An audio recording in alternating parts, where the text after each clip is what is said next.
di kotanya sendiri. Itu saja yang bisa saya sampaikan. Terima kasih. Ingat ya Lur, sesuai pesan Ngarso Dalem, jaga Jogja tetap kondusif, aman, dan nyaman untuk semua. Pesan ini disampaikan oleh Dinas Kebudayaan Daerah Istimewa Yogyakarta.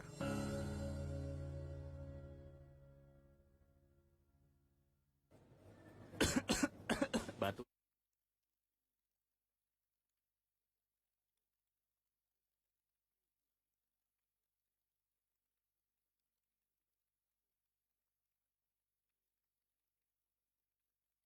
Tentang relaksasi tunggakan yang aku dapat via WA. Sekarang udah bisa aktifkan lagi kepesertaan BPJS Kesehatan hanya dengan melunasi minimal 6 bulan ditambah 1 bulan iuran berjalan aja. Terus sisa tunggakannya gimana? Sisanya bisa dicicil sesuai kemampuan sampai tahun 2021. Serius nih? Ya serius lah.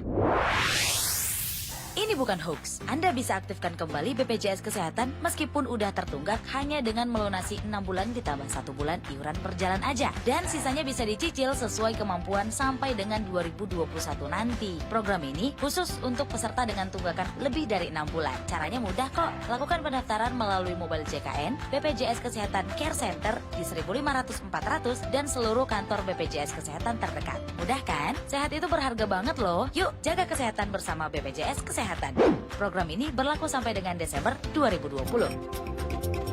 Sesaat lagi, Anda bisa menyimak program bincang spesial penerapan protokol kesehatan persembahan Satuan Tugas Penanganan COVID-19 dan Harian Jogja disiarkan melalui Star Jogja 101,3 FM dan live Instagram di Instagram dan Facebook Harian Jogja. Ingat, terus melakukan 3M, menggunakan masker, mencuci tangan, dan menjaga jarak untuk memutus mata rantai penularan COVID-19. Ingat pesan ibu, pakai maskermu, cuci tangan pakai sabun, jangan sampai tertular. Ingat selalu pesan ibu, jaga jarakmu, hindari kerumunan, jaga keluargamu. Ya, dari M141 Yogyakarta 101,3 Star Jogja FM, Your Information Channel. Selamat siang pendengar dan juga Anda yang menyaksikan kami lewat live IG di IG dan juga Facebook Harian Jogja. Terima kasih Anda sekarang berada di program Talkshow spesial. Kita akan ngobrol soal disiplin menjalankan protokol kesehatan, kunci melawan COVID-19. Dua orang tamu sudah hadir untuk ngobrol kita di siang kali ini. Yang pertama ada Pak Biwara Yuswantana, Wakil Ketua Sekretariat Gugus Tugas COVID-19 DIY. Selamat siang Pak Biwara. Selamat siang Mas Dedi. Kabar baik ya Pak? Baik, sehat. Kayaknya hari ini lagi sibuk ini ya? Ya, ini makanya saya sekarang pakai kaos hitam. Tapi ini memang kita desain untuk mendukung gerakan pakai masker. Oke. Jadi tadi pagi kita di Pasar Pundong bersama dengan Bupati PJ Bupati Bantul, kita memulai untuk gerakan masker lagi di Bantul ya. Ini pasti dengan 3M-nya yang harus kita kampanyekan terus. Ya. Dan juga Pak Huda Triyudiana, Wakil Ketua DPR di. Selamat siang Pak Huda. Selamat siang, Assalamualaikum warahmatullahi wabarakatuh. Waalaikumsalam. Sehat juga ya? Sehat, Alhamdulillah. Harus sehat, harus semangat ya. Siap. Kita akan ngobrol banyak tentang disiplin menjalankan protokol kesehatan, kunci melawan COVID-19. Pak Biwara, tadi ada update soal gerakan membagikan masker. Ini kan sebuah upaya untuk menekan angka penyebaran COVID-19 di DIY, Pak. Ya. Kondisi terakhir DIY, Pak, kayak apa sih, Pak? Ya, gerakan menerapkan atau disiplin protokol kesehatan kan kita membangun sebuah perilaku ya, sebagai adaptasi atas pandemi COVID yang belum selesai, tetapi di sisi lain kita memang sudah memerlukan atau aktivitas ekonomi masyarakat sudah menggeliat, sudah mulai berjalan, baik itu ekonomi maupun sosial. Itu kan dua hal perkembangan itu memang kemudian mau tidak mau harus imbangi dengan penerapan protokol kesehatan. Nah, protokol kesehatan kan terkait dengan perilaku nih. Yes. Perilaku itu kan perlu kita bangun, kita ingatkan terus menerus ya, sampai nanti pandemi ini berakhir ya, supaya ini menjadi habit baru, kebiasaan baru bahwa ya pakai masker itu sesuatu yang harus dilakukan ketika keluar rumah. kalau tidak mau pakai masker ya jangan keluar rumah ya. Sederhananya itu. Yes. Di samping protokol yang lain ya. Oke. Ya, ini semoga kemudian ya masyarakat terbangun kesadarannya dan kemudian menerapkan protokol kesehatan. Oke, Pak, adaptasi kebiasaan baru ini menjadi sebuah pertanyaan dari masyarakat. Ini sebenarnya seperti apa sih yang harus kami lakukan? Apa yang harus kami perhatikan terkait dengan adaptasi kebiasaan baru ini, Pak Biwara? Ya adaptasi itu kan kalau dulu kita wawancara ini kan nggak pakai masker ya. Di radio seperti ini. Yes. Nah sekarang adaptasinya harus pakai masker ya, apalagi di ruangan tertutup seperti ini ya. Kemudian di aktivitas yang lain ya, di kantor ya, kalau dulu ya aspek jarak, aspek masker, kemudian masuk ya tinggal masuk aja. Tapi sekarang kan begitu akan masuk ke kantor ya harus cuci tangan dulu, kemudian cek suhu dulu ya.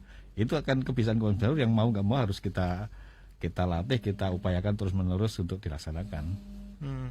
Dari sekian banyak kebiasaan baru yang harus dilakukan oleh masyarakat ini, yang kadang-kadang maaf Pak, sedikit diabaikan oleh masyarakat ini yang mana sih Pak? Ya ini kan perilaku adaptasi ini kan boleh dikatakan kontradiksi dengan naluri orang ya. Apalagi Jogja itu kan indeks kebahagiaannya tinggi karena naluri kumpul-kumpul ya. Kumpul di angkringan, kumpul arisan, mungkin ada pengajian, ada perkumpulan-kumpulan yang lain yang itu kemudian tentu ketika kumpul di waktu yang lalu kan ya banyak orang, semakin padat yang datang itu berarti semakin bagus itu ya.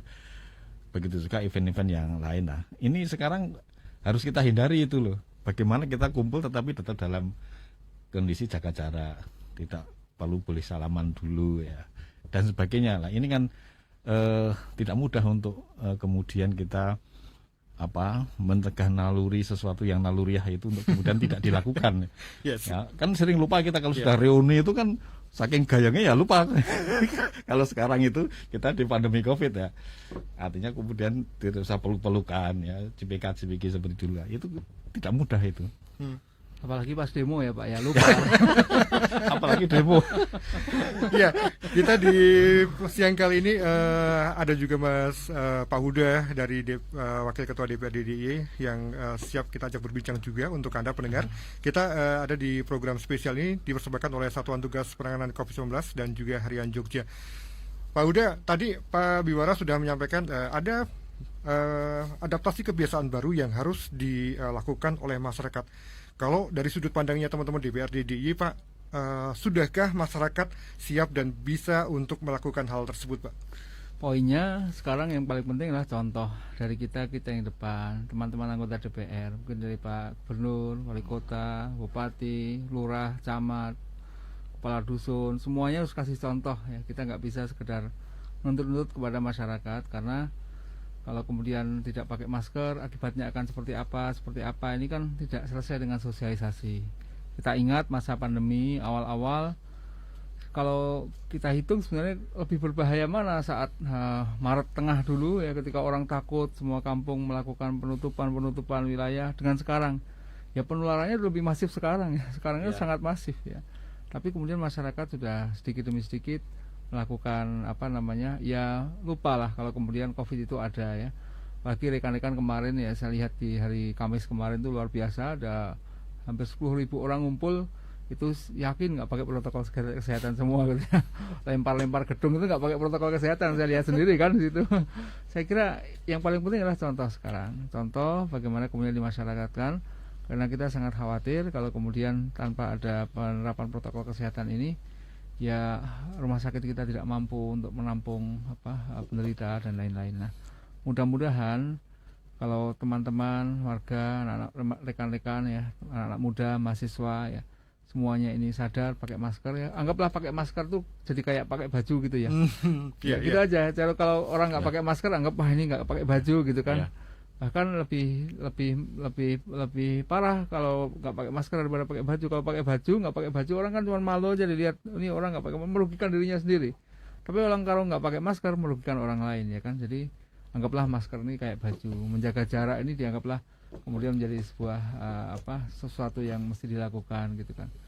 Itu saya kira yang Ya. paling penting contoh sekarang. Penggunaan masker itu menjadi suatu kebutuhan dan mutlak harus dilakukan oleh masyarakat siapapun, tidak peduli siapapun ya Pak Iya, iya. Biwara ya. Nah, kalau saya pernah baca juga pasti cukup banyak anak muda yang kadang-kadang lupa menggunakannya. Kondisinya yang ditemukan oleh teman-teman di Satgas ini masih sama Pak kondisinya? Iya, laporan dari bidang Gakum ya, bidang penegakan hukum, memang pelanggaran masker itu yang paling banyak adalah anak muda. Ya, nggak tahu lah ini apa karena mereka itu merasa muda, merasa sehat, ya aman ya. Dan mereka kan juga bagian dari masyarakat yang sekarang memang banyak hadir dalam kumpul-kumpul ya, di kafe yang ada wifi-nya, di tempat-tempat publik, itu kan anak muda yang banyak di sana.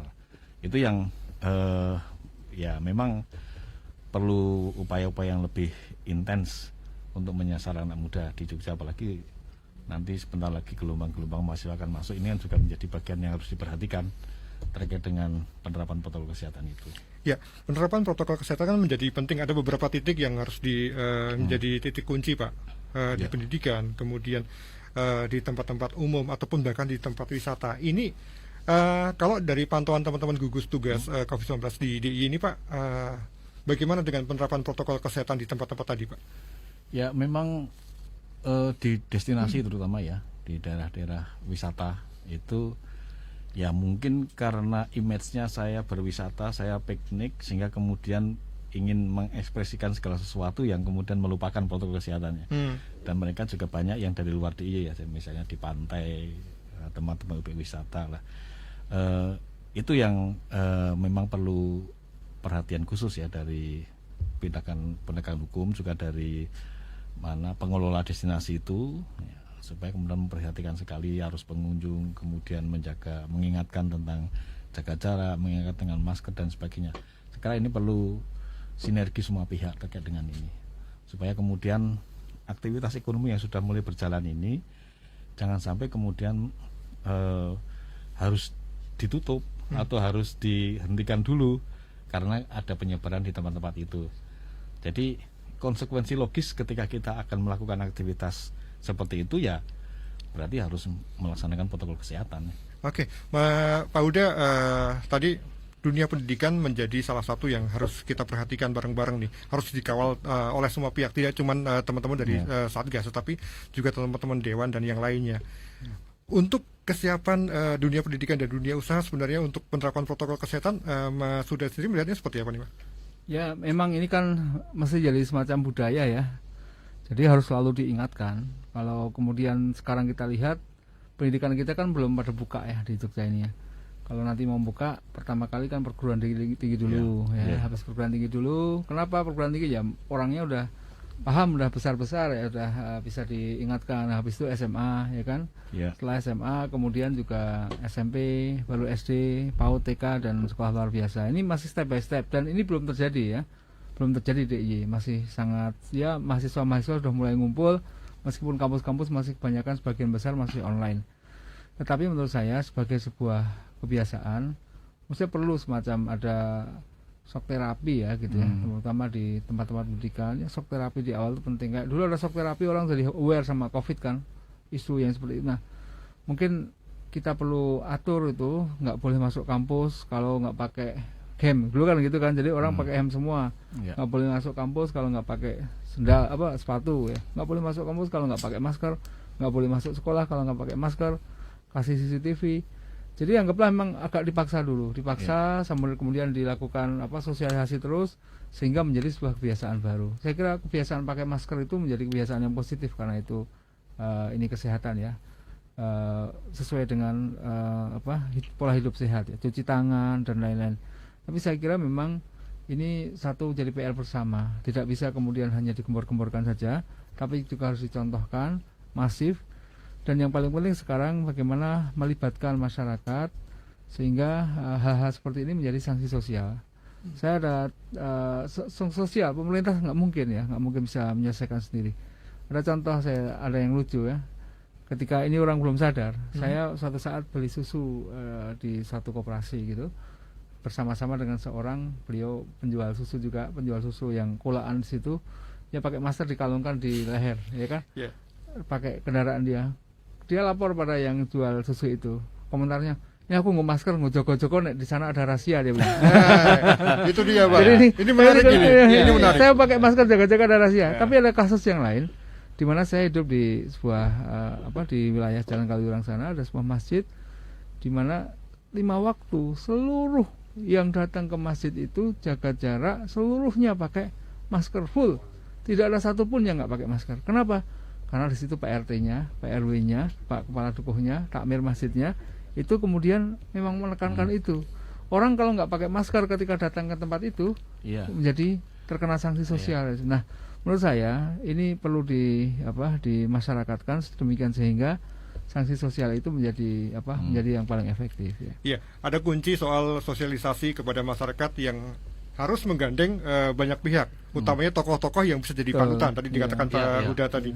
Bagaimana teman-teman Satgas ini mewujudkan hal tersebut, utamanya untuk mengkampanyekan ini loh, ada 3M yang harus kita lakukan, memakai masker, mencuci tangan dengan sabun, dan selalu menjaga jarak. Ini programnya ke lapangan seperti apa nih Pak Biwara? Ya, ini kan jadi penegakan atau disiplin penerapan protokol kesehatan kan tadi sinergi semua pihak ya. Jadi ya gugus tugas provinsi, ya gugus tugas kabupaten, kemudian satgas di desa. Di sana juga ada forum pengurangan risiko bencana yang melalui mereka itulah kemudian upaya-upaya sosialisasi edukasi tentang penerapan protokol kesehatan pakai masker itu dilakukan. Jadi semua pihak bergerak ke arah sana ya. Termasuk juga ibu-ibu PKK. Kita juga membackup ibu PKK untuk membagikan masker dan juga mensosialisasikan tentang masker ini. Ini saya kira kerja bersama semua pihak harus melakukan itu. Untuk wilayah yang masuk dari daerah pinggiran itu Pak, kadang-kadang kan memang nyuwun sewu, kadang-kadang memang ya ada yang abai juga nih. Bagaimana teman-teman Satgas ini menyentuh ke wilayah-wilayah yang seperti tadi Pak? Ya, jadi kita kan mempunyai jaringan Puskovid ya, pusat komando COVID ya, termasuk juga jaringan ini sampai ke desa-desa, sampai ke Babinsa, Babin Kamtipmas, yang diupayakan untuk bisa mengedukasi, juga menerapkan protokol kesehatan di masing-masing itu ya. Itu ya sampai tingkat desa ya. Memang kalau kita mengamati di masyarakat desa ya memang aktivitas mereka itu justru yang membangun imunitas kalau saya pikir, karena dia ke sawah, pagi ke sawah sudah kena sinar matahari. Dan di sawah juga bergerak olahraga ya. Nanti siang pulang, sore ke sawah lagi dan sebagainya. Di jalan pun dia naik sepeda dan sebagainya. Ini sebenarnya juga satu bagian yang sudah menjadi kebiasaan mereka yang justru ini bermanfaat untuk membangun imunitas. Karena kuncinya sekarang memang ada 2, penerapan protokol kesehatan sama meningkatkan imunitas diri masing-masing. Oke. Ya.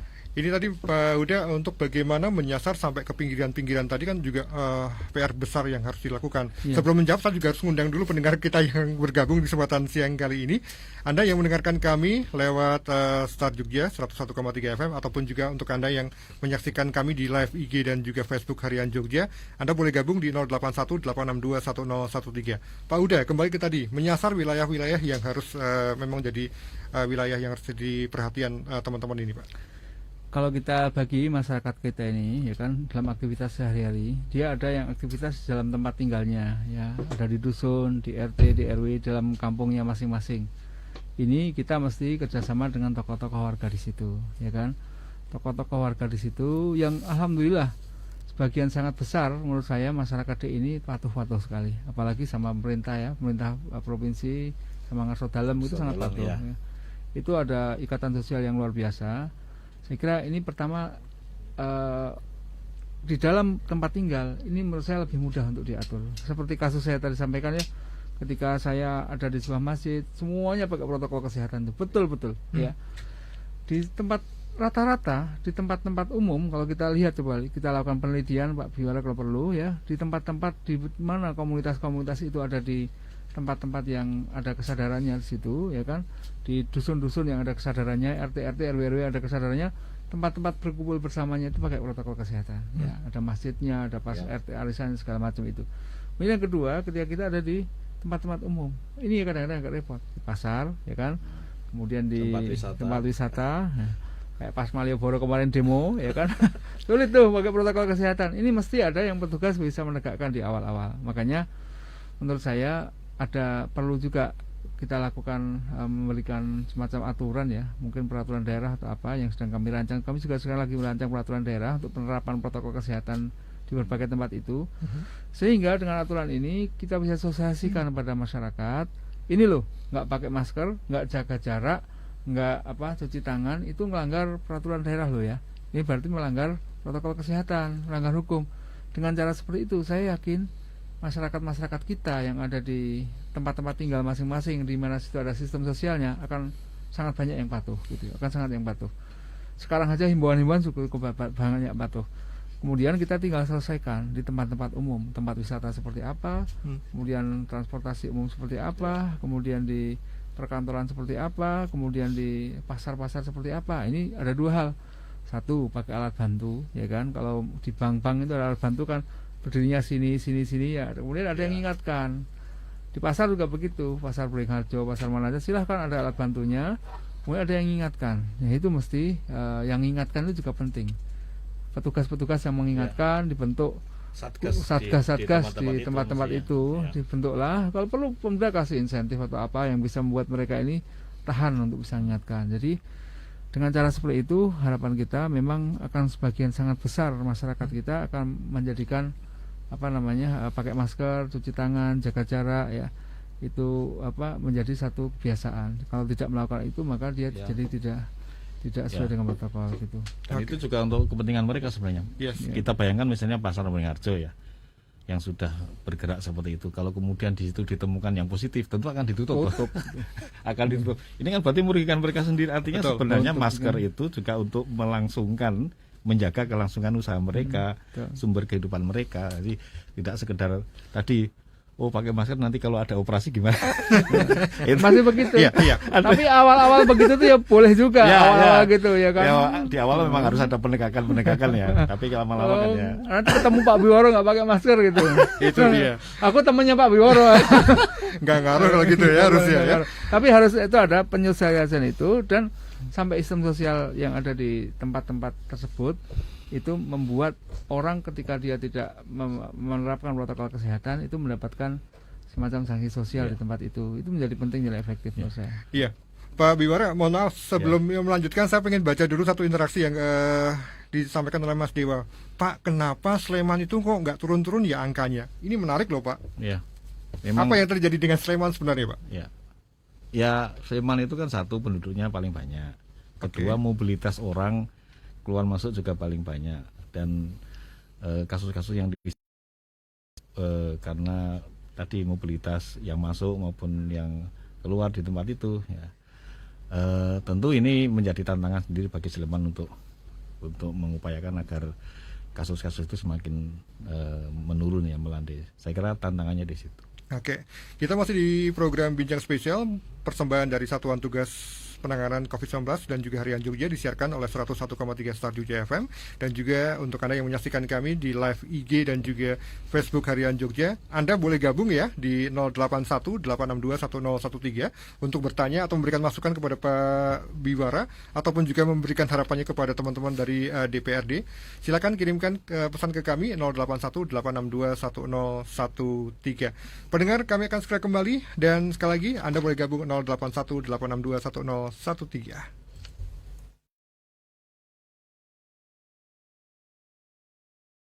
Pesan ibu, pakai maskermu, cuci tangan pakai sabun, jangan sampai tertular. Ingat selalu pesan ibu, jaga jarakmu, hindari kerumunan, jaga keluargamu.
menjaga jarak untuk memutus mata rantai penularan COVID-19. Anda masih di perbincangan spesial kita, disiplin menjalankan protokol kesehatan, kunci melawan COVID-19. Dan program ini pendengar dipersembahkan oleh Satuan Tugas Penanganan COVID-19 dan juga Harian Jogja, disiarkan langsung oleh Star Jogja FM, dan juga untuk Anda yang menyaksikan kami lewat live streaming di IG dan juga Facebook di Harian Jogja. Terima kasih. Sekali lagi kami undang untuk gabung di 081-862-1013. Pak Wiwara, tadi kita sempat menyinggung soal kebutuhan adanya Satgas sampai tingkat bawah. Ini kalau di lapangan sejauh ini sudah sampai mana ini, Pak? Ya, Satgas memang sebaiknya dibentuk sampai tingkat bawah ya, sampai dusun ya, ada di tingkat desa, ada di tingkat kecamatan, bahkan di tempat di mana orang di situ beraktivitas secara rutin ya, pasar misalnya. Perlu dibentuk Satgas di sana karena dialah yang akan mengatur tentang SOP-nya, tentang rambu-rambunya, kemudian juga apabila ada kejadian di situ seperti apa, kemudian tindak lanjutnya, termasuk juga pintu-pintu masuk, pengaturan masuk mana keluar mana, yang pakai termogan siapa ya. Yeah. Itu saya kira Satgas bertanggung jawab di situ lah. Kalau semua kemudian bisa melaksanakan tugas itu dengan baik ya, kita akan bisa mengurangi atau mencegah penularan itu ya. Termasuk juga di tempat ibadah ya. Jadi misalnya hari Minggu kemarin ya, di sebuah gereja itu sangat ketat ya. Jadi orang datang, dia akan dicek reservasinya. Sudah reservasi belum? Karena dia akan melihat kapasitas tempat itu. Kemudian setelah itu dicek suhu. Suruh pakai face shield dan masker. Jadi di dalam ruangan itu semua pakai masker dan face shield kecuali pendetanya yang berkhotbah. Ketika berkhotbah dia melepas itu. Artinya begitu disiplinnya penerapan protokol kesehatan di tempat itu, karena memang masing-masing saling menjaga ya. Kalau hal seperti ini bisa dilakukan di tempat-tempat yang lain, saya kira juga sudah ya. Ini saya kira sangat baik ya di dalam upaya kita untuk mencegah penularan. Jadi Satgas lah yang akan kemudian mengatur itu, menjaga, mengusahakan bagaimana protokol kesehatan dapat diterapkan. Oke, harapan teman-teman DPRD terkait dengan keberadaan Satgas yang memang harus disebarluaskan sampai ke titik-titik bawah yang memang punya banyak masyarakat atau bahkan menjadi titik potensi munculnya kasus baru nih, Pak Huda. Apa nih yang ingin disampaikan? Ya, saya kira ini harus segera dilakukan secepatnya. Kalau perlu ditarget ya. Kalau bisa dalam akhir bulan ini semua bisa kita targetkan sampai ke pembentukan Satgas. Saya kira bisa dibikin semacam surat edaran atau keputusan bagaimana caranya segera dibentuk Satgas, dikasih target sampai akhir bulan Oktober misalnya. Ya. Akhir bulan Oktober semua harus dibentuk Satgas, kemudian semua harus terreport gitu kan dengan baik, dan tugas Satgas begini begitu, masyarakat itu sangat mudah diarahkan insya Allah ya. Ini saya kira kita harus bertarget, dan saya minta memang harapan kami akhir bulan ini semuanya sudah selesai membentuk Satgas di sampai struktur masyarakat terkecil, dusun, kemudian sampai kalau perlu dikasih anggaran apalah untuk itu, insentif, kasih termogan, kasih apa yang diperlukan untuk Satgas itu bekerja, karena sulit juga ya Satgas di ini termogan tuh harganya 2 juta loh, 1 juta sekian, mahal kan ya. Itu bisa juga difasilitasi. Kalau perlu dikasih insentif ya hal-hal yang mereka perlukan sebagai ketugasan untuk sebagai Satgas. Ini satu titik tentang pembentukan Satgas ya. Yeah. Tapi titik yang rawan berikutnya menurut kami selain Satgas itu di kalangan adik-adik generasi muda, rekan-rekan mahasiswa, rekan-rekan pelajar. Ini saya melihat sendiri ya, saya berkeliling, saya kan tiap pagi sering keliling ya, tempat-tempat di mana pusat-pusat keramaian anak-anak muda dekat-dekat kampus yang sekarang udah mulai rame, tempat-tempat nongkrong mereka di kafe-kafe, kemudian di di Indomie angkringan gitu ya. Ini protokol kesehatan sangat banyak diabaikan. Hampir menurut saya 90% generasi muda yang ada di tempat-tempat itu mengabaikan ya protokol kesehatan. Mungkin mereka merasa kuat ya, masih muda, kena corona nggak apa-apa, aman gitu kan. Tapi kan kalau mereka pulang, orang tua mereka gimana tuh ya kan? Yeah. Kemudian kakek mereka gimana? Ini kan jadi tidak aman bagi orang-orang sekitar. Oke lah begitu. Dosen mereka bagaimana nantinya? Guru mereka bagaimana? Saya kira treatment khusus lah, saya kira Satgas ini akan bisa mentreatment tempat-tempat yang memang sifatnya itu terstruktur, struktur masyarakat, kemudian struktur kayak tadi tempat ibadah segala macam itu bisa itu disasar dengan di treatment dengan Satgas, dan saya harapkan akhir bulan ini beres Pak itu Satgas. Tapi kemudian rekan-rekan muda ini nggak bisa cukup dengan satgas saja ya. Kalau di kafe-kafenya kasih satgasnya ya bisa juga ya saya kira. Tapi memang harus ada sosialisasi sekaligus ada metode-metode yang dalam tanda petik ya sesuai dengan anak-anak muda untuk bisa mereka itu menyadarkan kampanye-kampanye di kalangan anak-anak muda untuk menyadarkan mereka agar mereka ini taat pada protokol kesehatan. Iya. Gitu. Pelanggarnya kebanyakan adik-adik kita yang masih muda-muda itu. Gitu kan. Itu dia Pak Wibara. Kampanye tentang 3M, memakai masker, mencuci tangan dengan sabun, selalu menjaga jarak kan juga terus harus dilakukan. Ini harus menyasar ke banyak segmen ternyata ya Pak Wibara. Ini bagaimana teman-teman Satgas menangkap tugas berat ini sebenarnya Pak? Ya, memang kalau di gugus tugas itu bidang gakum ya, yang sudah melakukan juga operasi-operasi di tempat-tempat itu. Saya termasuk yang sudah juga pernah melaporkan ke Pol PP ya, saya telepon ini kafe ini di tempat ini Mas orangnya banyak sekali nih. Akhirnya mereka datang tim itu mengubarkan itu ya. Tapi ya itu lagi memang kemudian di hari yang lain akan penuh lagi ya. Sehingga kemudian kebijaksanaan adalah pengelolaannya yang dianu ya. Di pengelolaannya supaya membuat surat pernyataan akan menerapkan protokol kesehatan antara lain di tempat itu ya. Tapi itu juga tetap perlu ada pengawasan ya. Hal-hal itu ya. Memang saya kira Jogja itu kan anak muda cerdas-cerdas ya Pak ya. Mereka kreatif, mereka justru kita mengundang juga peran serta anak-anak muda bagaimana kemudian dengan cara mereka sendiri. Mereka kan sering out of the box ya. Kalau kita itu kan sudah polanya sudah terbangun. Misalnya mereka bisa menggunakan cara-cara apalah di data di tempat-tempat kafe-kafe segala macam ini. Kalau mereka nggak punya CCTV ya live lah. Kadang live CCTV di Jogja ini gugus tugas diteleponin pakai video call segala macam hal yang bisa kemudian menunjukkan tempat itu sekarang kondisinya lagi mana, dipantau begitu supaya nanti bisa diingatkan secara persuasif. Syukur-syukur bisa dikasih CCTV yang kemudian bisa tergabung dengan gugus tugas ya, bisa ditelepon kalau kemudian mereka ini ada kalian tulis aja tempat ini dipasangi CCTV terkait masker, tulis aja gitu misalnya. CCTV prokes itu ya. Misalnya begitu. Ya hal-hal apa yang bisa dilakukan generasi muda menurut saya titik tekan kita yang sekarang penting selain bentuk gugus tugas di kalangan rekan-rekan generasi muda, diajak diskusi bersama acara-acara seperti ini dengan generasi-generasi muda ini, saya kira mereka akan mudah mengerti. Saya yakin mereka itu cerdas ya, mereka itu pintar. Mereka ini bebas ya kan, mereka ini bebas.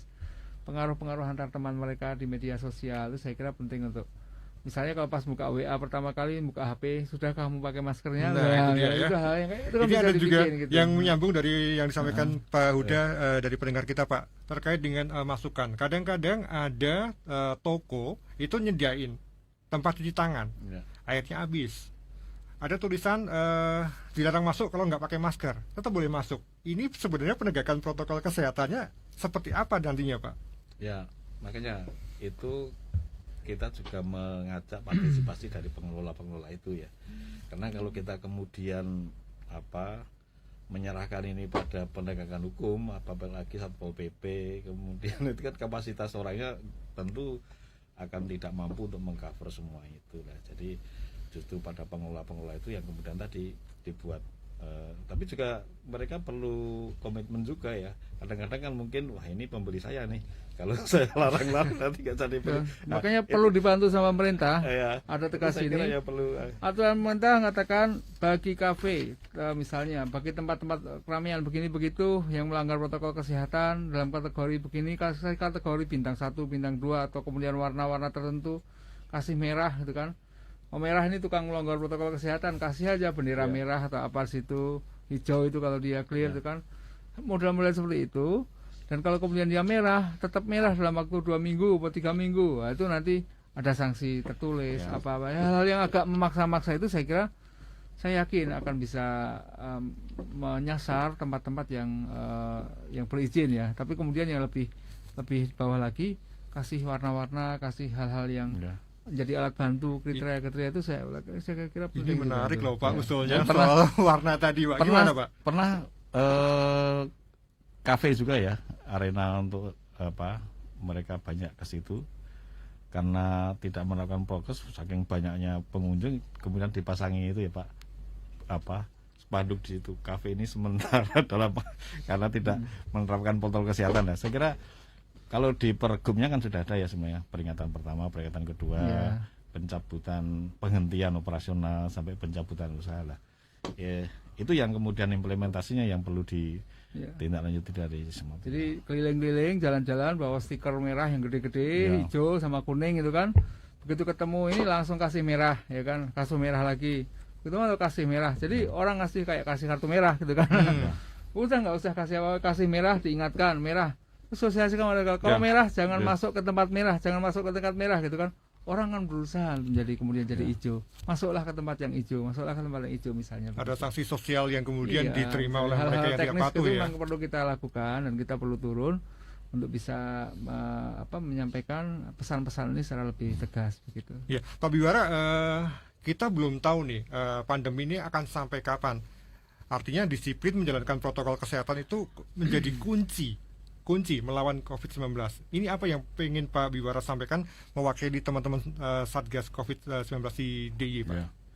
Ya, kalau para ahli kan mengatakan kita belum tahu kapan ini berakhir sampai vaksin nanti ditemukan.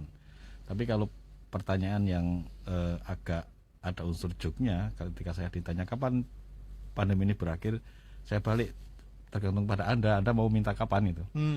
Artinya kemudian Anda mau nggak pakai masker, Anda mau nggak menerapkan protokol kesehatan, itu yang akan kemudian menentukan sampai kapan. Paling tidak kemudian kasusnya akan melandai atau tidak, itu tergantung pada itu. Dan itu adalah semua unsur yang ada di masyarakat. Oke. Mbak Huda, terkait dengan disiplin menjalankan protokol kesehatan yang menjadi kunci penting di tengah pandemi ini, apa yang ingin Pak Huda sampaikan? Ya, kita mesti jadi contoh. Dan marilah kita mulai dari diri kita sendiri, baru kemudian kita ingatkan orang yang lain ya.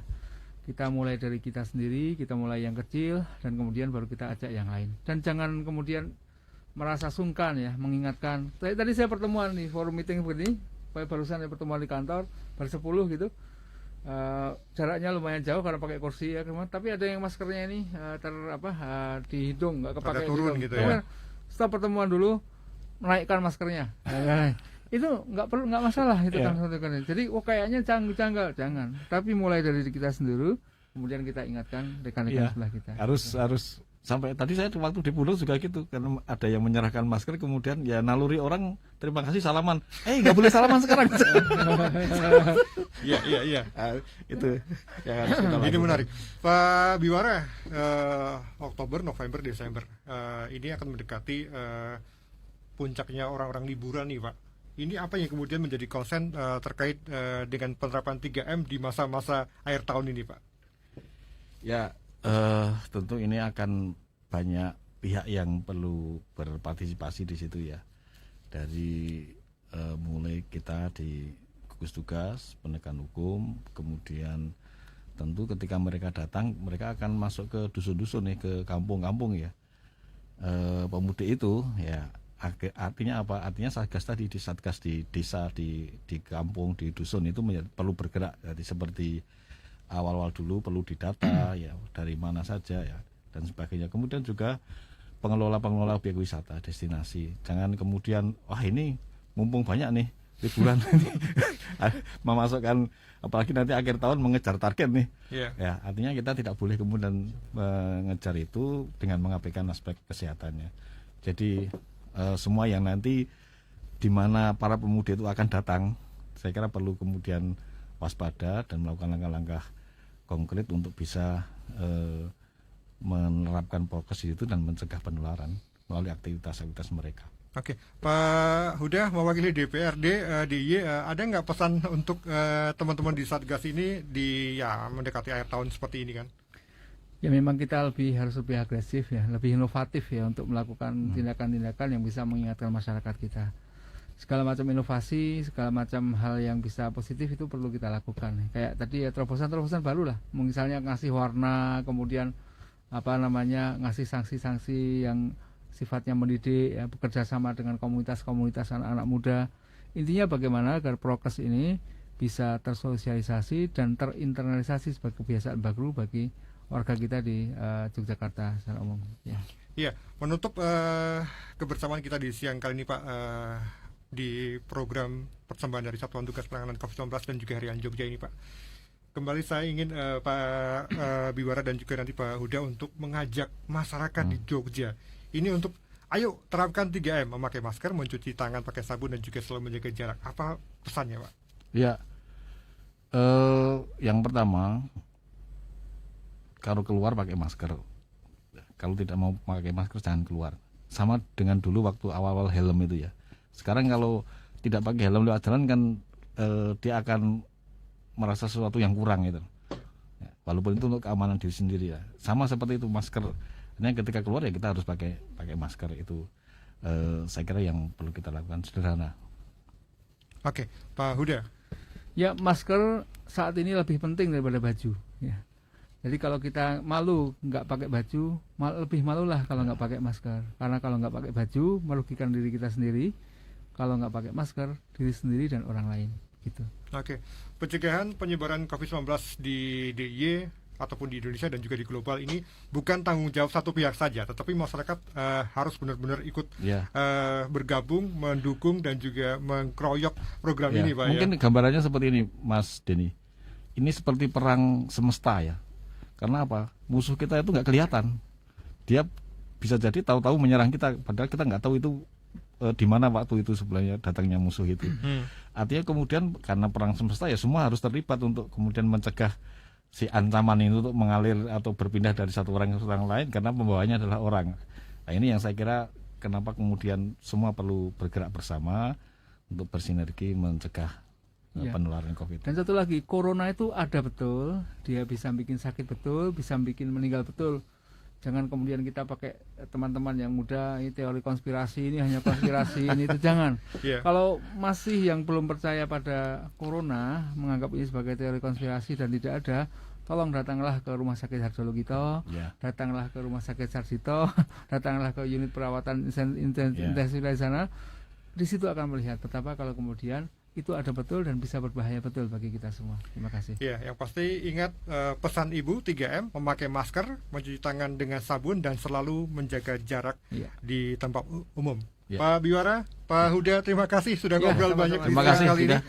Mas Sekali lagi ini adalah program bersama yang disiarkan oleh Harian Jogja, Stad Jogja. Acara ini dipersembahkan oleh Satuan Tugas Penanganan COVID-19 dan Harian Jogja, disiarkan langsung lewat live IG dan juga Facebook Harian Jogja. Terima kasih untuk kebersamaan Anda. Denny Atta pamitan. Selamat siang.